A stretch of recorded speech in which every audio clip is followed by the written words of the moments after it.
The offensive line is pretty much held up their water under some difficult circumstances with injuries and Lane Johnson's issues. The defensive line, Jody, stinks on ice.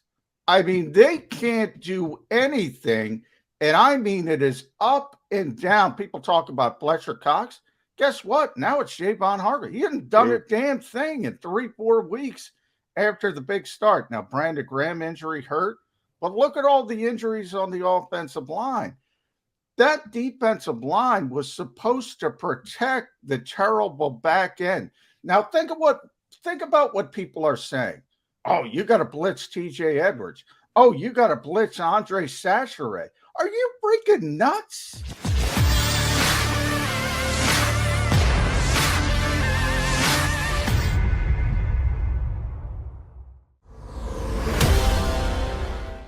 All right, that sign says you are live, so I'm going to take it for what it's saying. I'm glad to be live. I'm back with my partner, John McMullen. You got the Mac and Mac guys here on Birds 365. Did you miss me, JM? I missed you, Jody. Shouldering the load. Got a lot of criticism while you were gone. I need somebody to, I need somebody to take some of it. I got some shots to take today. Some praise to give, but some shots to take as well. And I thought for sure the stream was going to love you because you picked the Eagles to beat the Chargers. No, I hate it's funny. I hate Jalen Hurts. I love Jonathon Gannon. I'm protecting Jonathon Gannon. Oh, you are that. Yeah. That is true. Yeah, well, of course it is.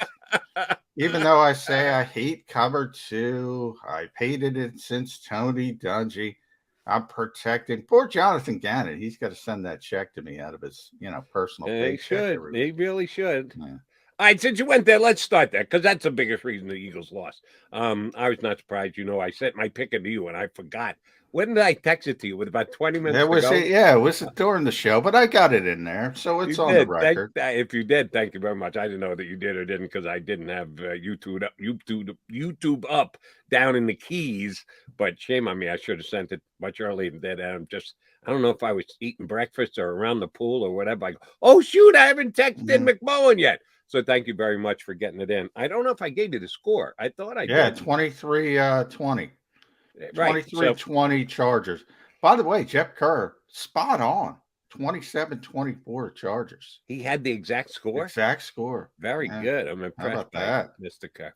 So, yeah, I had a late I'll always call him San Diego, late LA field goal to lift the Chargers to victory, which is exactly what happened.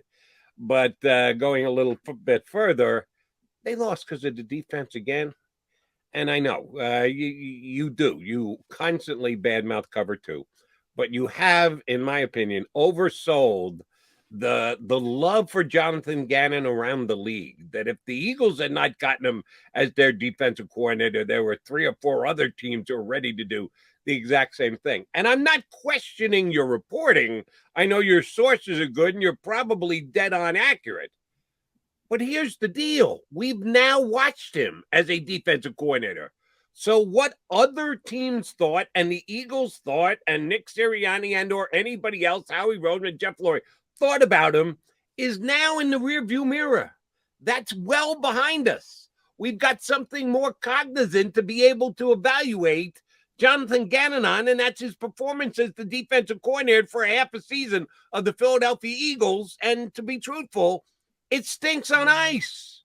Once again, he reverted to the same exact, okay, you can take anything you want underneath. Oh, you're getting first downs. Oh, you're moving the ball down the field. Oh, we're not making any big plays. That's okay. We're not giving up any big plays either. So why would we worry about making big plays?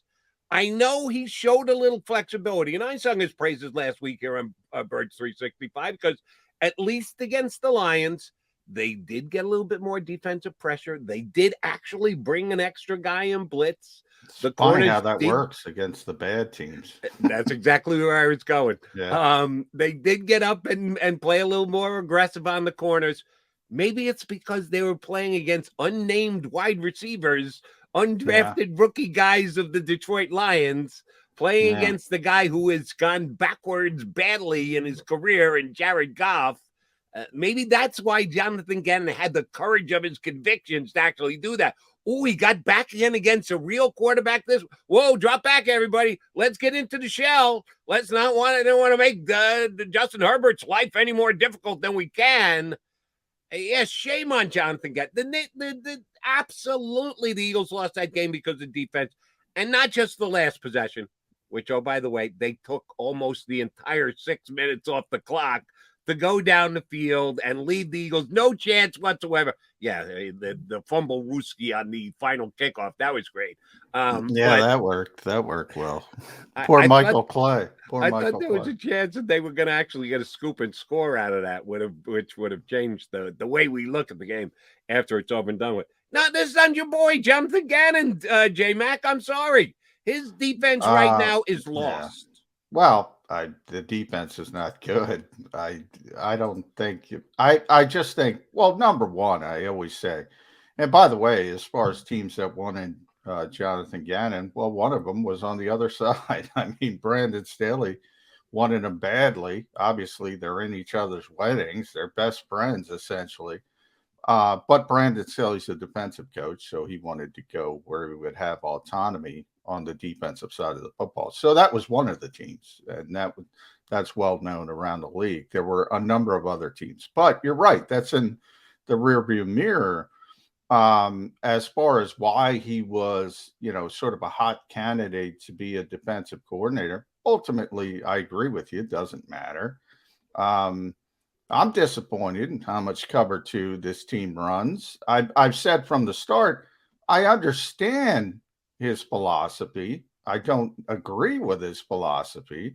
And it is what you just stated, try to limit big plays, try to make teams go on 15, 17, 18 play drives. And, the theory in the modern NFL especially is something's going to happen.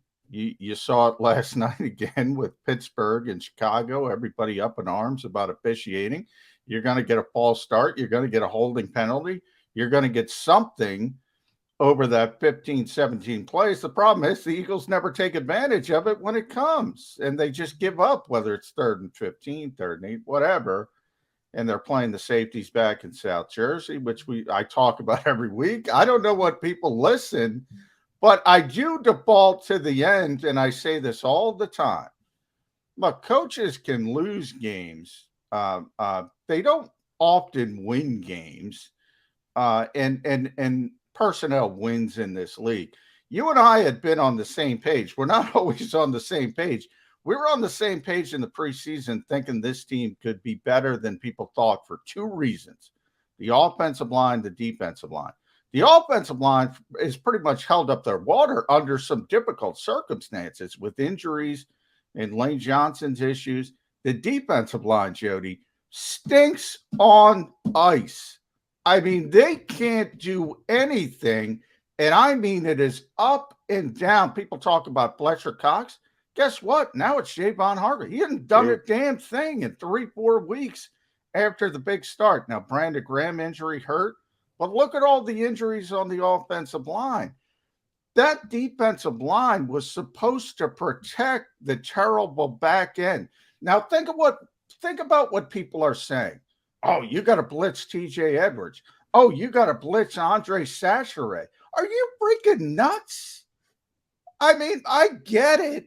I get that it's painful to watch this team give up a drive that essentially siphons all the time off the clock. But I mean, if you make it, you said you're making things easier for Justin Herbert. You're actually making things more difficult because you're forcing a young player to be very, very disciplined instead of just saying, oh, there's Andre Sachere, there's Zach McPherson. I'm just going to attack those guys down the field. So, you give some credit for a young player being very disciplined and being very good. I've been very honest. I have a football crush on Justin Herbert. I think he's a great player. So, number one. Number two, before you get to Jonathon Gannon, feel free. I don't give a crap. He's not paying me. Criticize him all you want, but you better criticize that defensive line because they have stunk up the joint. He dropped 41 times, Jody. 41 times. He didn't get hit once. No. That's actually did get hit once.